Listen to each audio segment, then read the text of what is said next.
Welcome everyone for being here. Thank you for being here. My name is Eric Falci. I'm along with Catherine Flynn. I'm a professor in the English department at UC Berkeley, where I also work on Irish literature, although I tend to work mostly on kind of Irish poetry of the last kind of 70 or 80 years.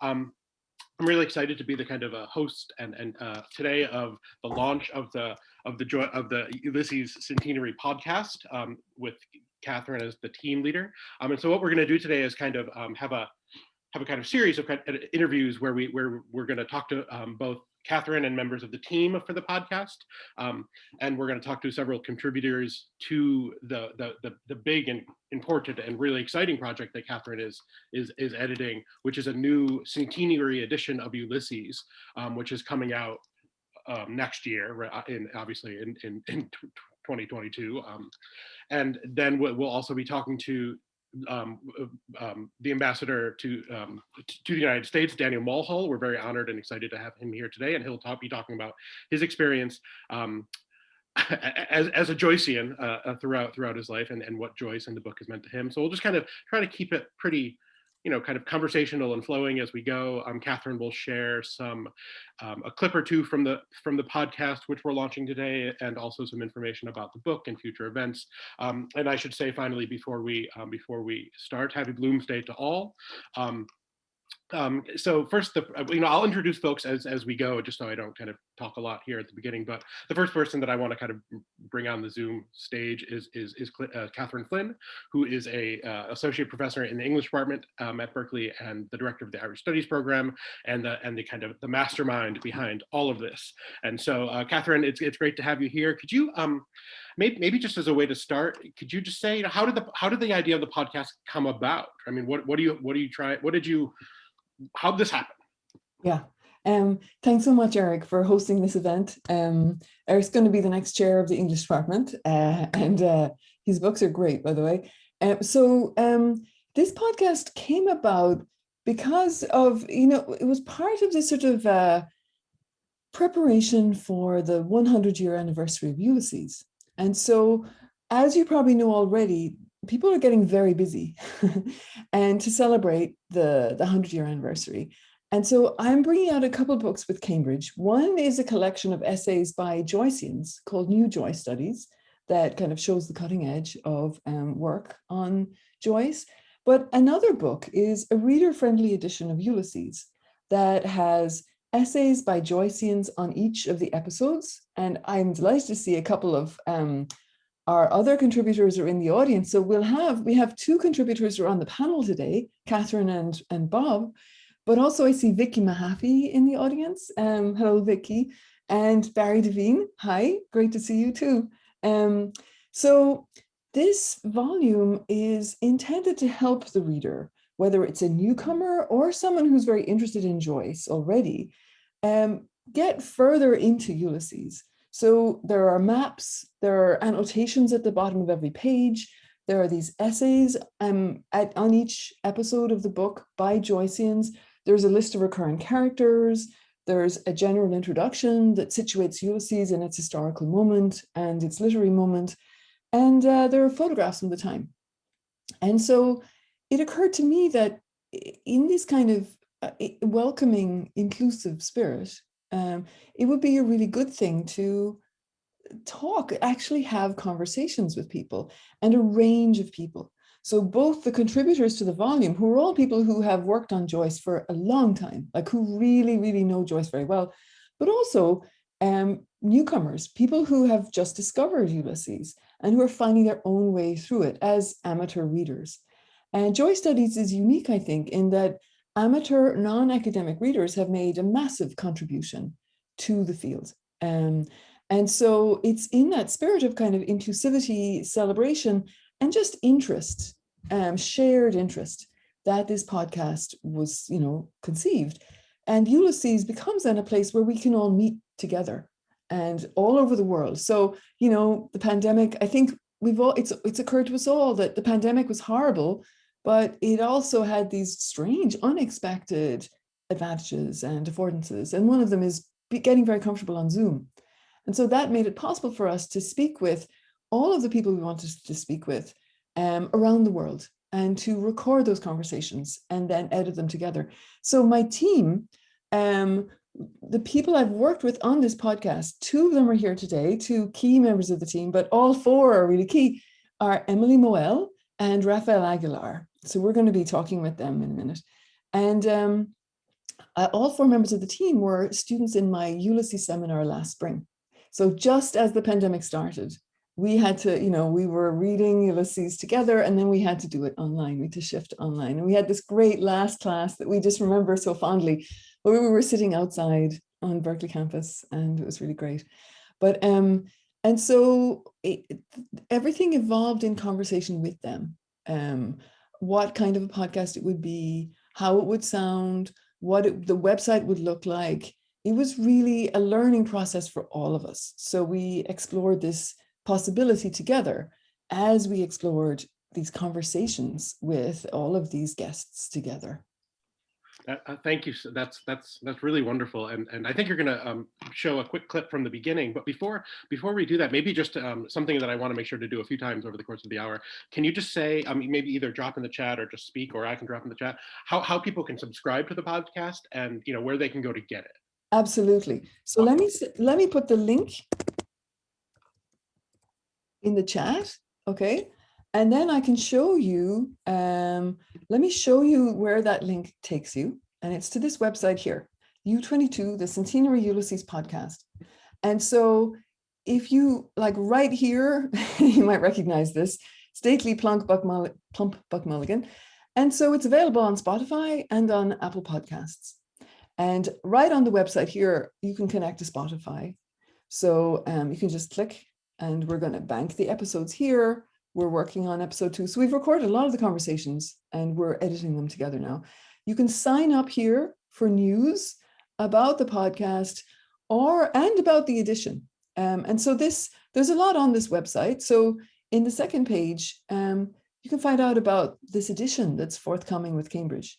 So it's a description, and then there's a list of contents. And so here you see Bob's essay, Catherine's essay, Vicky's essay on Nausicaa, and Barry's essay on Hades, and all the stuff that's in the book. And you can sign up for specifically news about that too. And you can see who's the rationale for the podcast. And here's the team, everybody. So here are the 2 other members. Max was amazing behind the scenes, organizing everything. Could not have done it without her. It was really fantastic, and reaching out to everyone. And then Louis has been crucial in terms of understanding how to put the podcast up online, interviewing as well. We worked on the website together. And so here are our guests to date, and our sponsors. So we're delighted that the Consulate helped us, and the Global Irish Grant Program helped us, and English at Berkeley, and the Irish Studies Program, of which I'm director, and also, in this case, beneficiary. That's not illegal. And then we're also putting together resources for the reader. So these are some great resources we're going to be adding to this. So yeah, so that's this, I think, is an easy place to go to find out about the podcast and everything associated with it. Yeah. Catherine, did you want to play just the opening? I don't know if there's an opening sequence or. There is. So Rafael is going to play the music for you. And what I might do is I might just. Or Rafael, that's fine too. I just know we need to kind of get some sound going. I mean, I could play the conversation with Emily at the beginning, where I explain things, or we talk about things. But I think a very interesting moment is with can I go forward? Hang on now. I think I have to press. It's always in a battle within himself about the part of the data of life, both interior and exterior, continued in the book as it was joined even more explicitly than at the beginning with the kind of flaunting of style. And I've continued to think that there's something durable about. So this is Karen Lawrence talking about the Odyssey of Style. And I might skip forward a little bit. It's a little bit difficult to see where I am with the way Spotify does it, but even though stately plump Buck Mulligan came from the stairhead, sounded a little like that. Very quickly, you realize you're not getting exposition. You're not getting a helpful narrator, even with an ironic tone to it. You're not getting something like that from the first chapter. So in dialogue, you learn in the dialogue in the first chapter, you're forced to be a kind of detective. In the essay, talk about a forensic feeling. In the Odyssey of Style, I didn't describe it that way. So again, part of what successive readings have done is feeling that the original idea is still valid, but that there are other ways to think about it. So how do new cultural discourses come in? How do you get clues to this? So in this chapter, in this essay, I was trying to focus on actually where you get them. So Stephen won't wear gray. He's in mourning for his mother. You get so many details obliquely. so I think that's a really kind of helpful clip that, shows both how well Karen Lawrence knows the book, but also how aware she is of the difficulties the book presents to the reader and how we negotiate those difficulties, like the process of investigation we have to enter into. And once the reader knows about that it's not that you're not getting it, it's just that you have to read in a slightly more active way, that I think really helps unlock the book for people. That's great. So I guess, maybe to turn to Rafael. Rafael, one of your major contributions to the project was the music and the kind of opening sequence. I think, are you going to be able to play a bit for us, and then? Yeah, I could totally play it. I'm just gonna play it right through my speakers. I can play the introductory music, which. Do you want to share your screen? I think the sound would be better then, maybe. Oh, would it? Okay. Yeah. Sure thing. Give me one moment, please. Sorry about that. Share screen.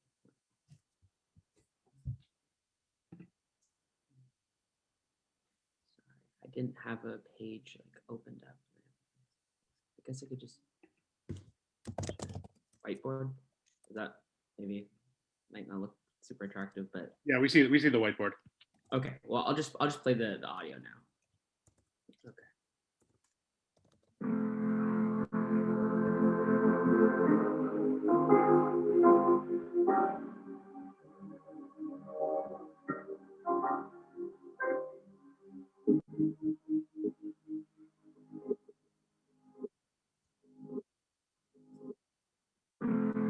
All right, that was the short little intro song.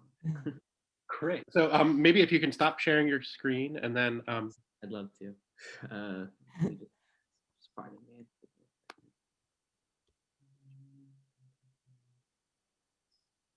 I'm not a master at this. I apologize. There you go. So I guess I guess the question is sort of, what were you going for, right? When you were kind of given this task of a difficult task for a podcast about a book that contains lots and lots and lots and lots of music of various sorts. What were you going for? Well, yeah, it was a pretty difficult task. I started off trying a lot of different things, and inevitably we decided that it would make a lot of sense to use John McCormack's song "Love's Old Sweet Song." And at first I tried, maybe doing a cover of that, a song inspired by that, and then I thought about maybe just manipulating the song, and I kind of ended up with a little bit of a mix of both. And so I just you just titling things. I just called it old and new combo and whatever. And but it is a combination of the old and the new.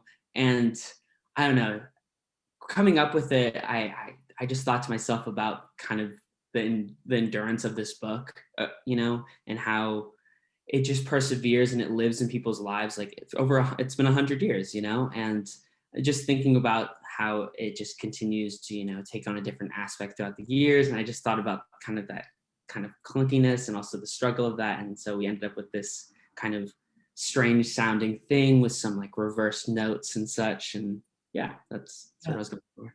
And also there's the music at the end. And so we're really grateful to Hannah Ginsberg, who's a professor in the philosophy department at Berkeley, for playing Love's Old Sweet Song for us.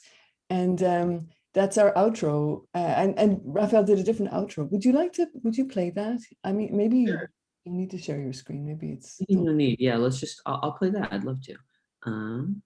Here it is.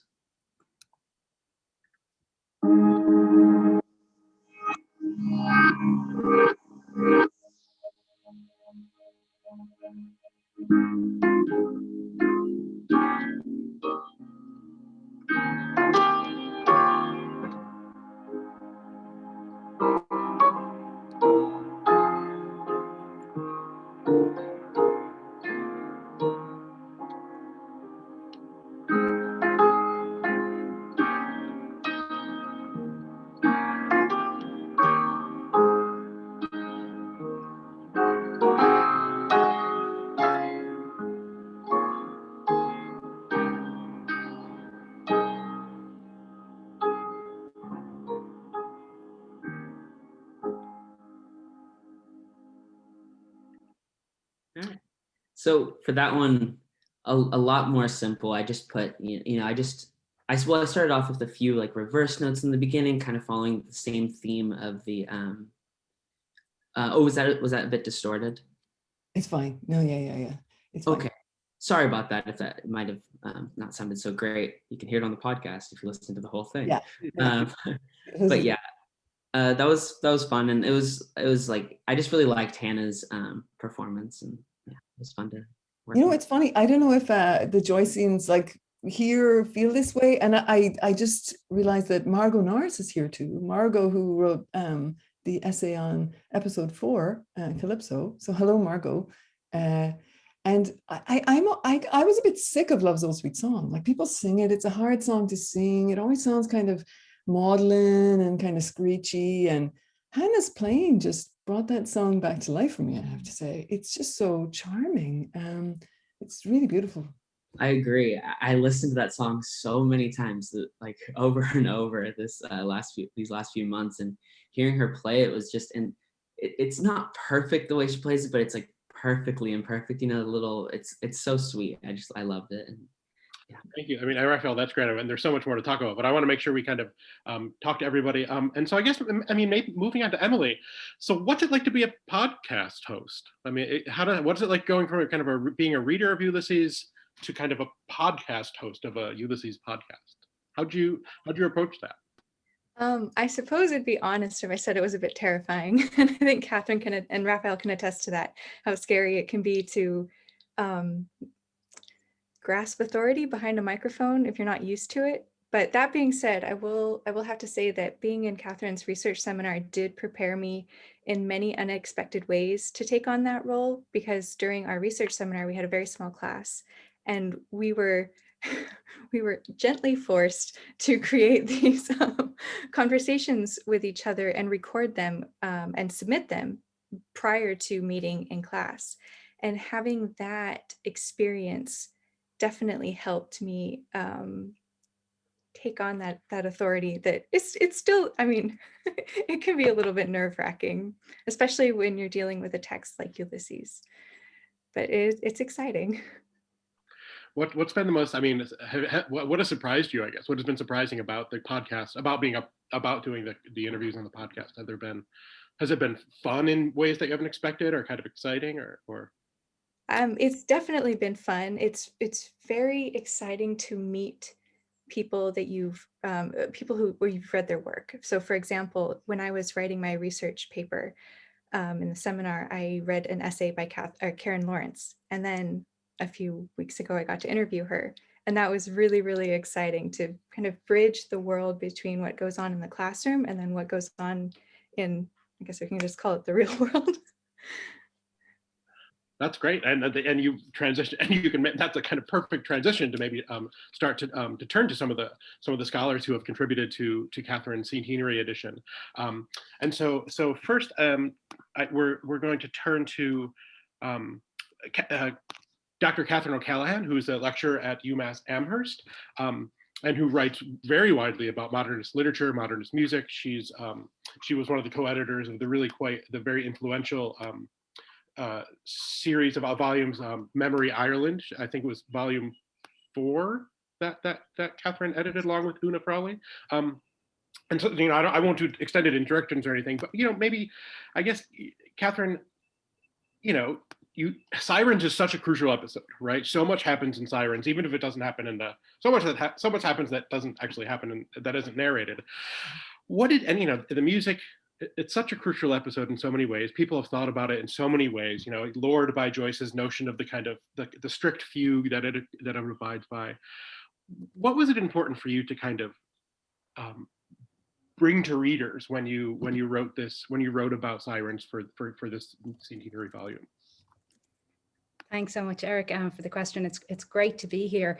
I suppose I'll start by saying that my experience of writing the article was similar maybe to where Catherine Flynn was at the time, in that it was the spring 2020. I had a Joyce seminar with 20 students here in UMass Amherst, and everything stopped. And at that point, I still had several weeks to go on Ulysses. We were moving through the different episodes. We were just up to Sirens, and the students scattered. They didn't have internet access. It was, we were all scrambling, and I knew I had this to do also. So we changed tack, and I let them come in on this project with me instead of all the other work that they had to do. They could choose that, and they almost all did. So I let them see my early drafts, and it was incredibly helpful because they were really the ideal readership. They were, students coming to this often for the first time, but very eager to learn more. They were US students, although many are of some sort of Irish descent, but that was good for me as someone who grew up in Dublin to not be too casual with details about Dublin, because they needed to be explained. So I kind of brought my students into the process and asked them to comment on things in my writing.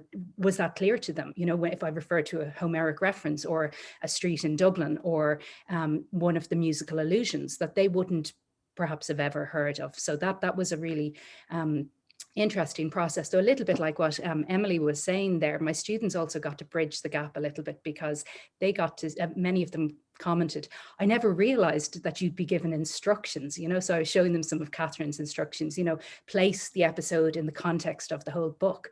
And they were thinking, gosh, I always just thought these essays came out of nowhere and just appeared, and they could kind of see the process. So I suppose overall, that was a part I really enjoyed, was trying to think about why Sirens is so central, and how it is capturing the soundscape of Dublin, all of the different musical sounds that are moving in and out of the bar where this musical session is taking place, and how that draws attention to moments of music and sound throughout the entire of Ulysses. So it's kind of central point for that, but it directs our attention then backwards and forwards in terms of sound.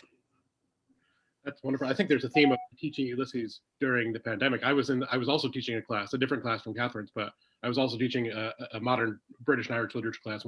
Ulysses happened during the seminar when we were moving, and just by the stroke of luck, my cat's name is Penelope, and I think that was the one thing that was the saving grace, where Penelope just happened to be next to me most of the time as we talked about Ulysses.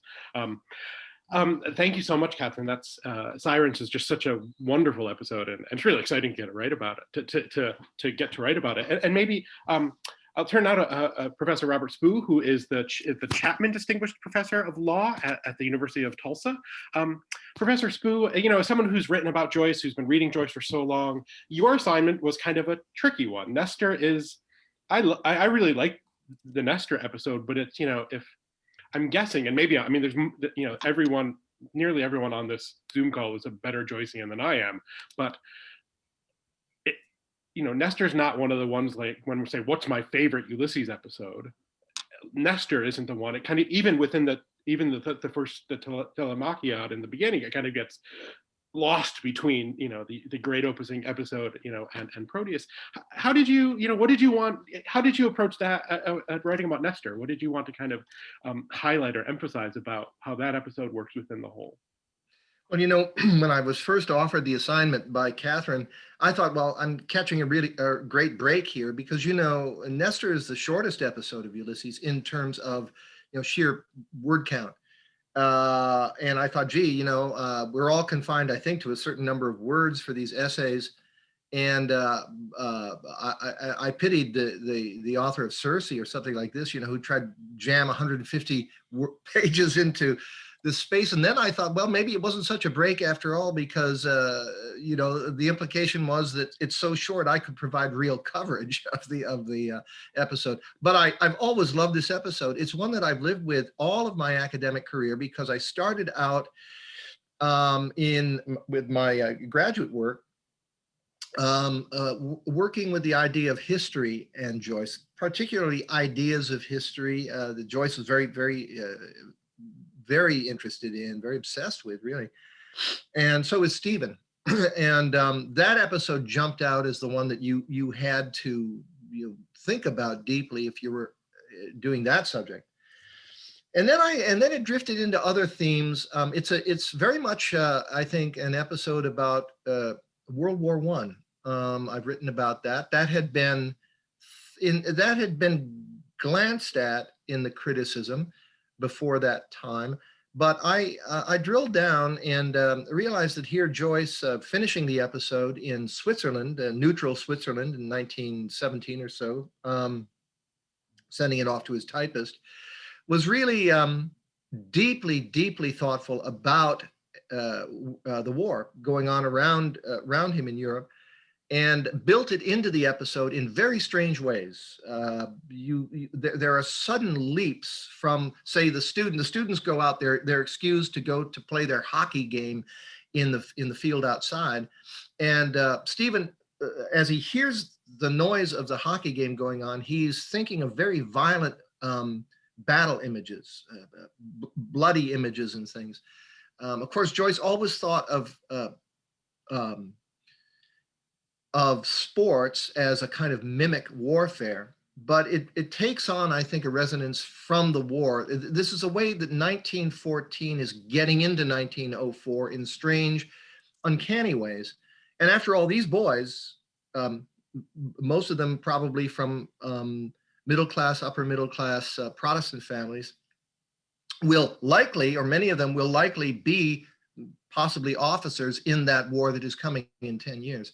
So that was although, you know, when I came to write this piece, I wanted to kind of break off in a new direction.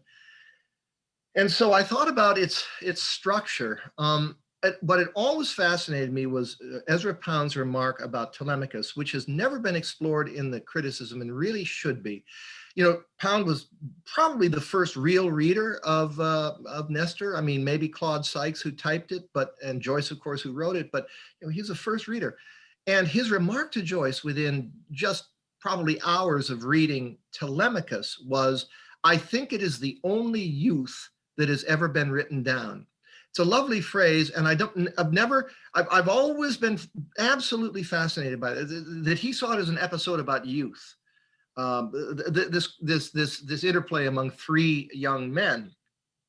But we move to Nestor from that youth episode, and we move into an old-young problem.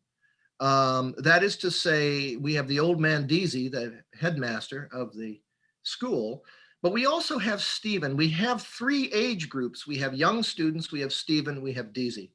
It's the old-young problem that is played through three movements, and I see them kind of as musical movements in the essay that I wrote. It opens up with Stephen and the students, and Stephen's struggling to keep control of the classroom. They're rebellious, they're bored, and Stephen tries various interesting kind of strategies to keep them under control.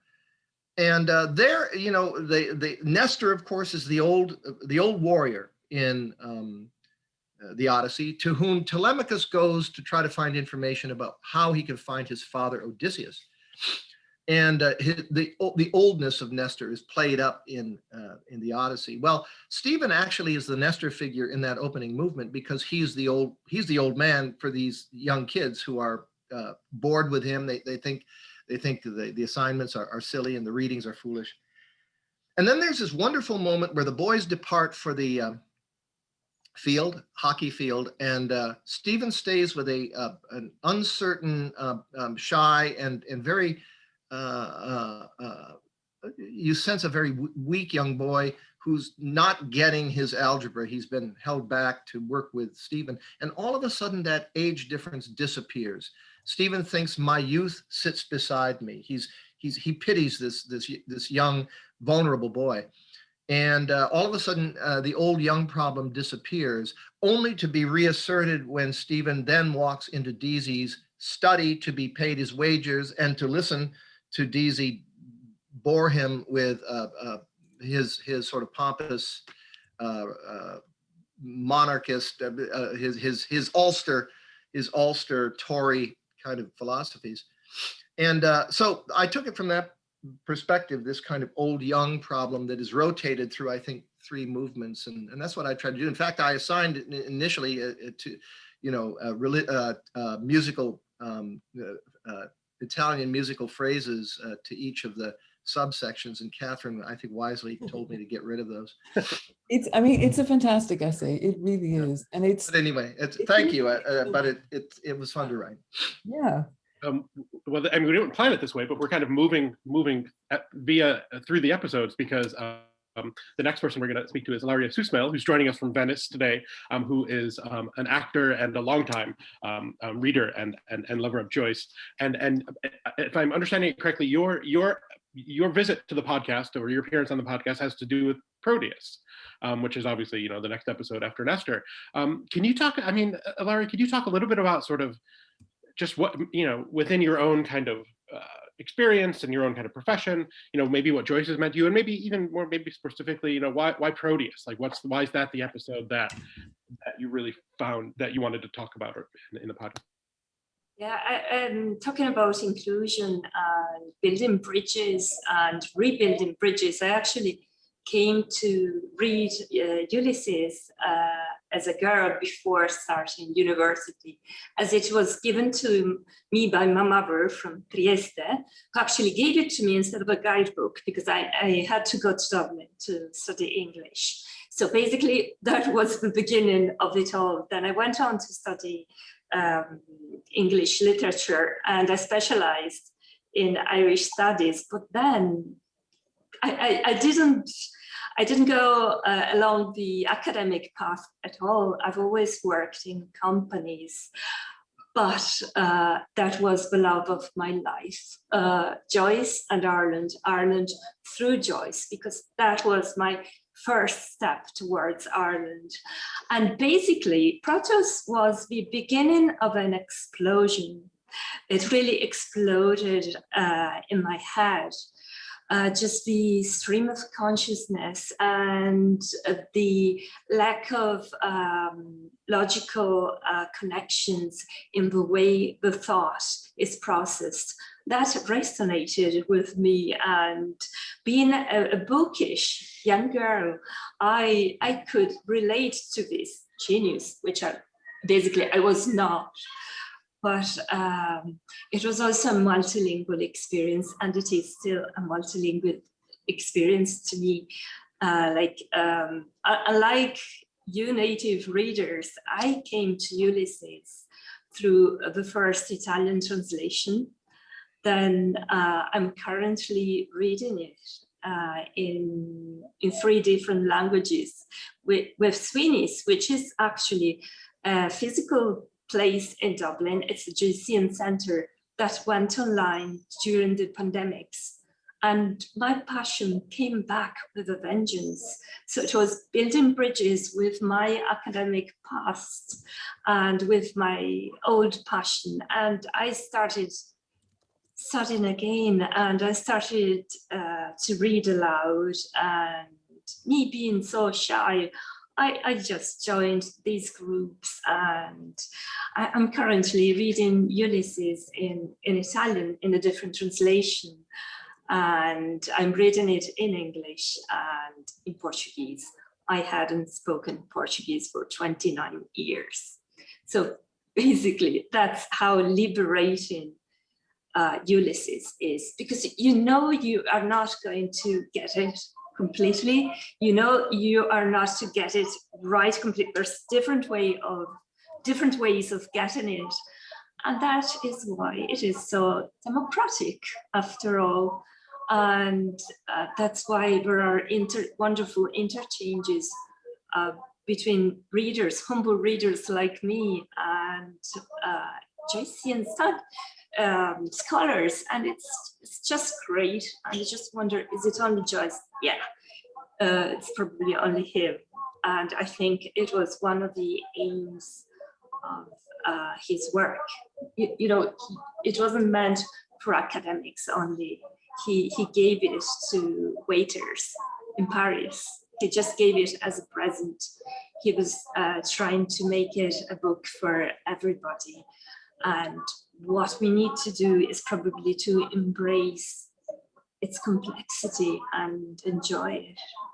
And just embrace that not everything needs to be known, but still there's a will to learn more, to listen to the sound of a language, of different languages.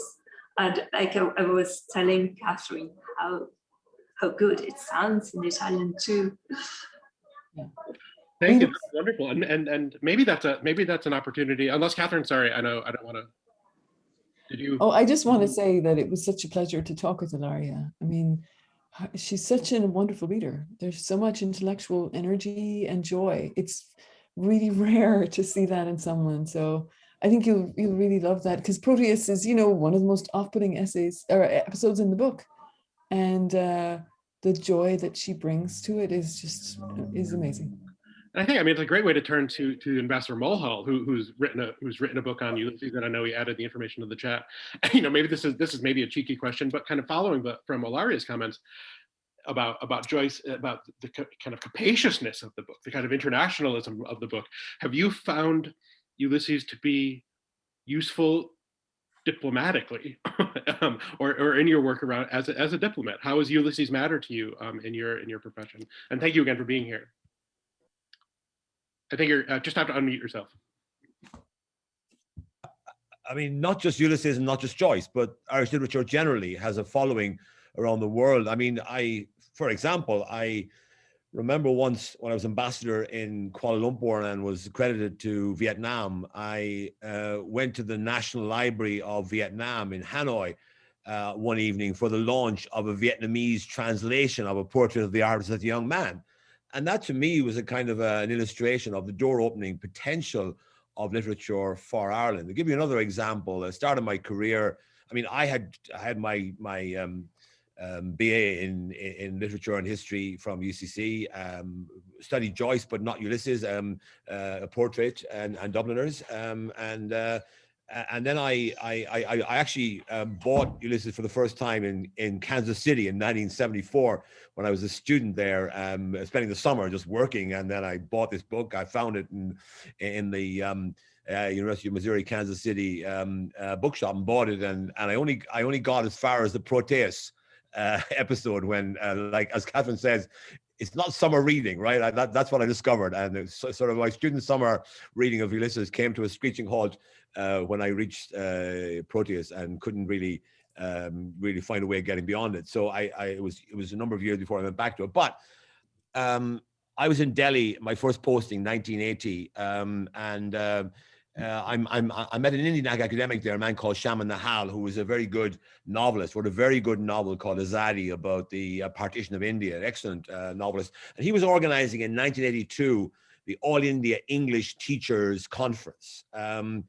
There are a lot of English teachers in India, as you can imagine, and there were about 2,000 delegates to this conference. So, and he asked me if I would speak. So I gave a keynote speech about W.B. Yeats and the idea of a national literature, which I gave in front of a full audience of a couple of thousand people. It's still the largest audience I've ever addressed in my career indoors. I've done outdoor events that have been larger than that, all right. And then I also gave a paper later on in the conference called Joyce's Ireland, James Joyce's Ireland. And of course, what I discovered when I started writing that paper, and I still have a copy of it, although it's not very good. I'm not including it in my book because I don't think it's up to standard. I've kind of developed my ideas since that time. But what I realized, of course, is that you think about the nets of nationality, language, and literature, and religion, And I mean, all of those issues were relevant to India in the 1980s, where you had, the question of, the boundaries of the Indian nation, whether it included Kashmir or not. Some people said yes. They'd just taken over Goa at that stage. You had all these, rebellions or slight rebellions in the northeastern part when there were tribal people. So, the idea of nationality was a big issue in India. Likewise, religion, Hinduism, Sikhism, Islam, and all the other religions, all represented there. And then language, was the language of India English or Hindi or one of the Dravidian languages from the south? So that taught me a lesson, and the lesson was that our literature resonates with people in different parts of the world, and I've carried that lesson with me over the years since then. Best example of that was when I had lunch one day with Nehru's sister, Vijaya Lakshmi Pandit, a member of the most influential Indian family of the 20th century.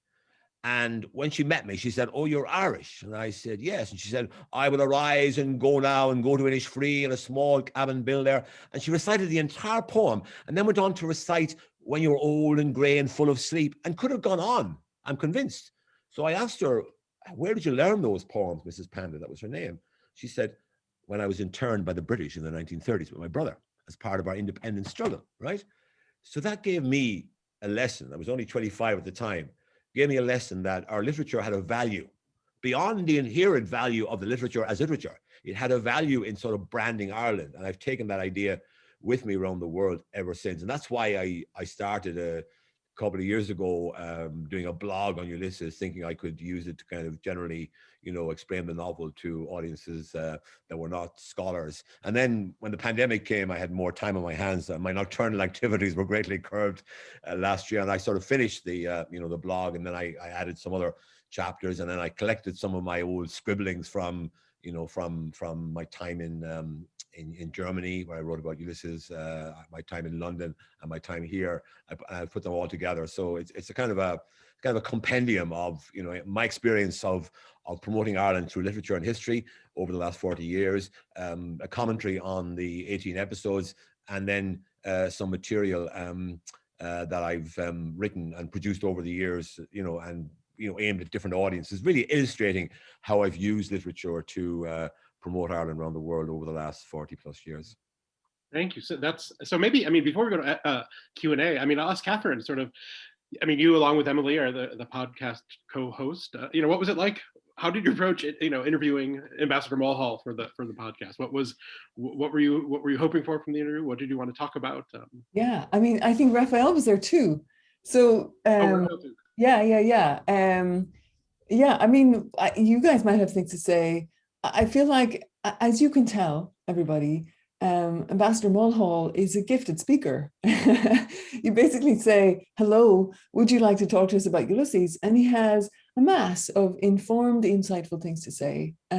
Like most high-level diplomats in my experience, he's extremely intelligent and literary. And with his background in history, it was very, very interesting to hear him talk about the Cyclops episode and to point out discrepancies between events and representation, Joyce's representations of events in Ulysses and real world events that he was sort of citing.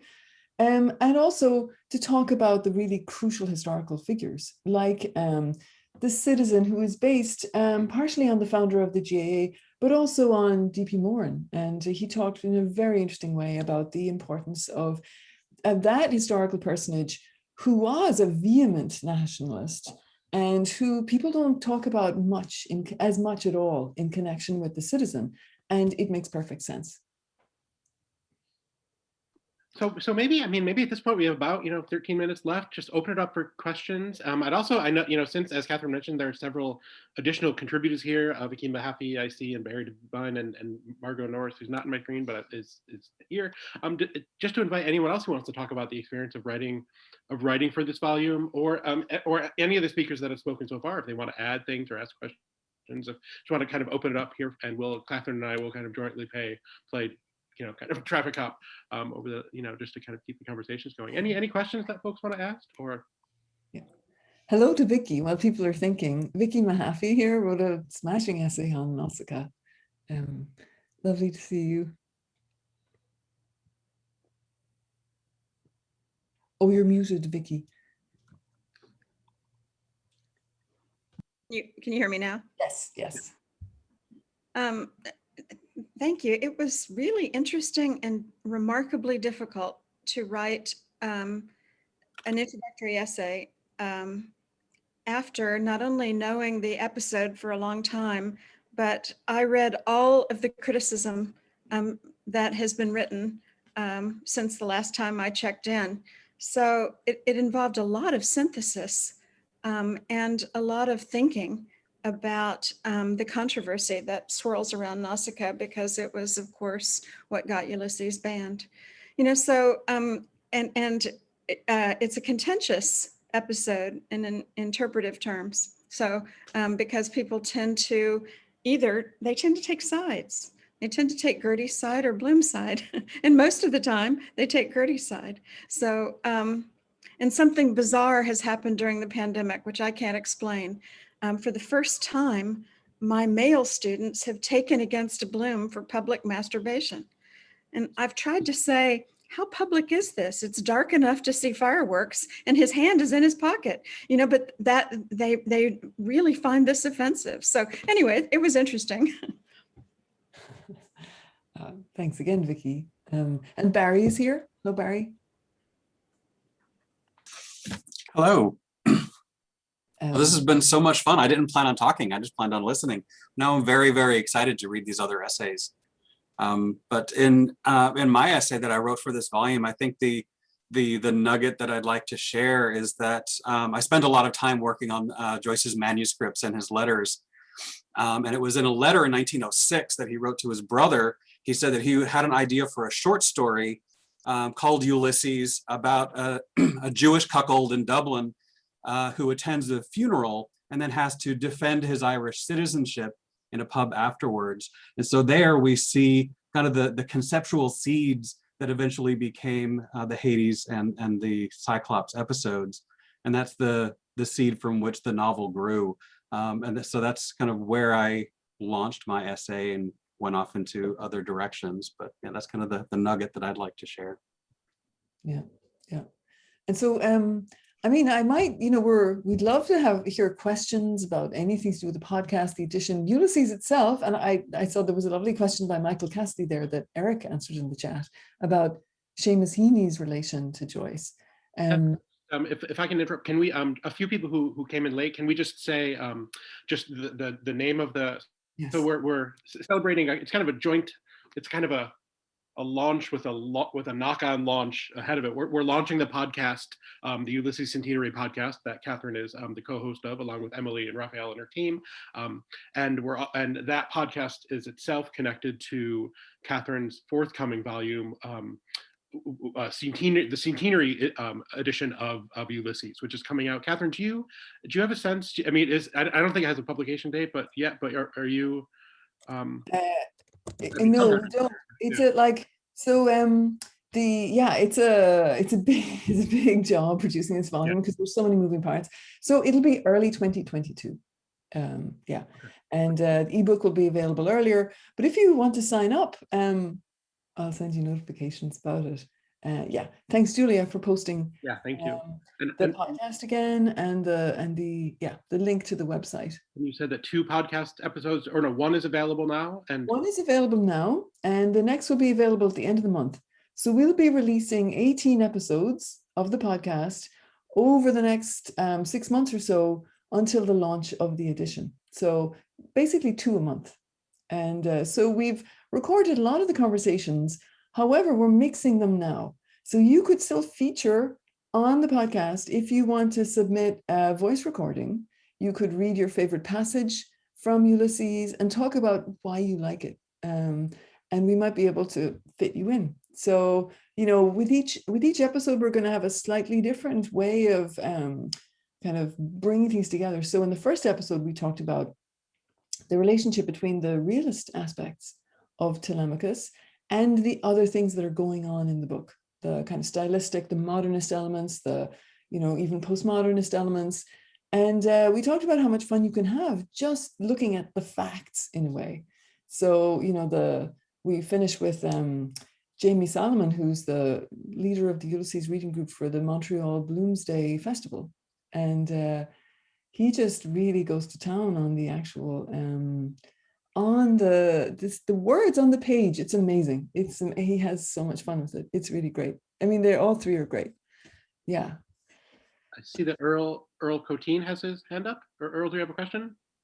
Yes, I recently watched a film about the creation of Fiddler on the Roof, and one of the aspects of that film was a Japanese production of Fiddler, and the discussion of the fact that one of the actors was saying, "Oh well, Fiddler is so Japanese."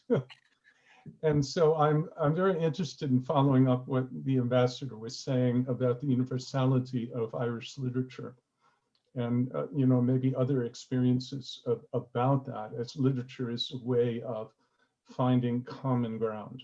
Yeah. Well, I mean, for example, the Hades episode, the episode that's set in the graveyard that Barry is a guest for and wrote the essay on, it really elicited some very interesting responses. And two of them were from doctors, one in Korea and one in, I think, Peru. And, you know, it's really interesting to think of a doctor reading that episode about death. And, you know, doctors who just have to face so much mortality and come to terms with it. And, you know, so that Ulysses is really a book that, in grappling with individuals' lives, like ordinary people's lives, actually is accessible to everyone. I mean, you have to work, we all have to work. And I suppose if you grew up in Ireland, you already know some of the references, but you really don't know them all. And so we all have to work, but we can all meet one another there in the book. Catherine, when I was in Germany, I had a Bloomsday every year of my 4 years in Germany at the embassy. And the embassy actually is located in the Mendelssohn House, which is a house belonging to the Mendelssohn family, Felix Mendelssohn's family. And I always quoted to my audience the lines from Cyclops. What is your nation, Mr. Bloom? Ireland. I was born here, Ireland.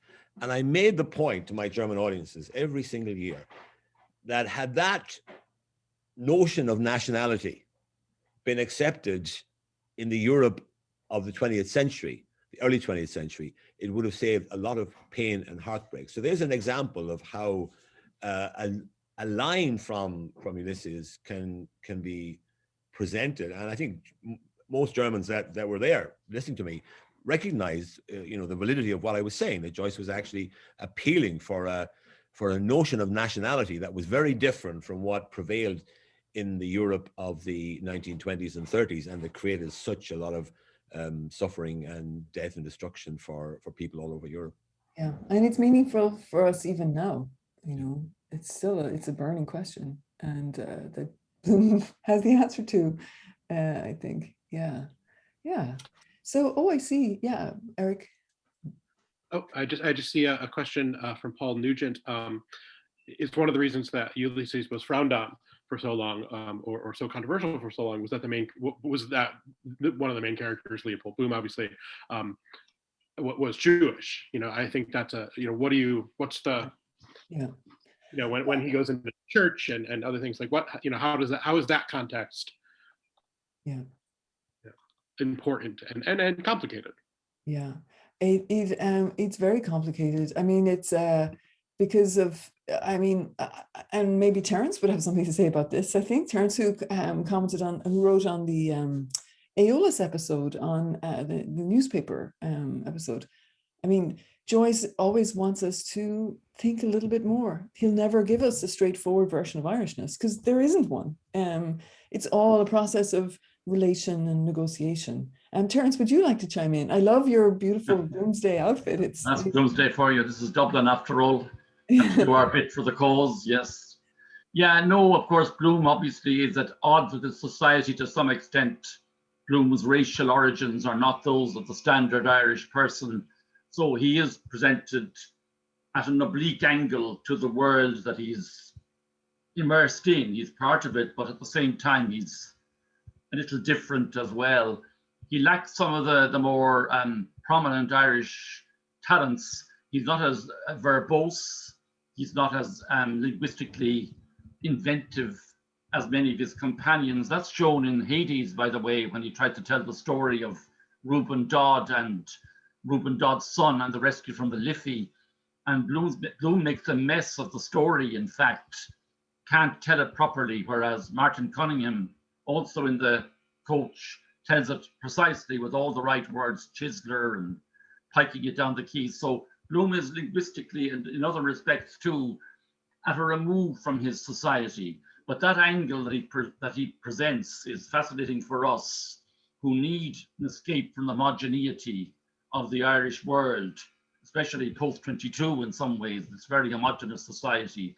So Bloom's difference, Bloom's otherness, which is embodied partially in his Jewishness, is a very important aspect of the book. And he's an invented character, unlike Stephen, who's based on Joyce himself, even though he has some precedents. But Joyce needed somebody different, other.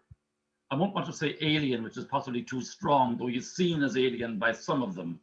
And that angle, that obliquity to his society matters. I'll stop there.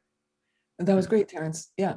I mean, it just shows how, you know, Joyce was ahead of his time in questioning ethnic nationalism. Yes, you know, I think that's right. You know, countries are made of people of different ethnic origins, and they are participants, they are members, they are natives. Yeah. Yes. Redefining what native means. Yeah. Looks like we're about a minute left, so I want to make sure I thank all of the Rafael and Emily and Ilaria and Bob and the ambassador Mulhall and who else? Catherine and Catherine, and I just want to thank all of you for being here. And I want to leave the last word to Catherine. Do you want any kind of final things to say, either about the podcast, the upcoming edition, or Bloomsday or Joyce or anything? Thank you so much, Eric.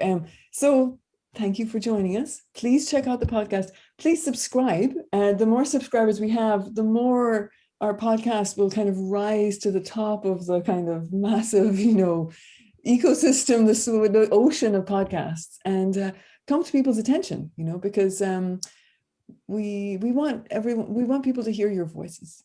Yeah. Thank you. Thank you all so much.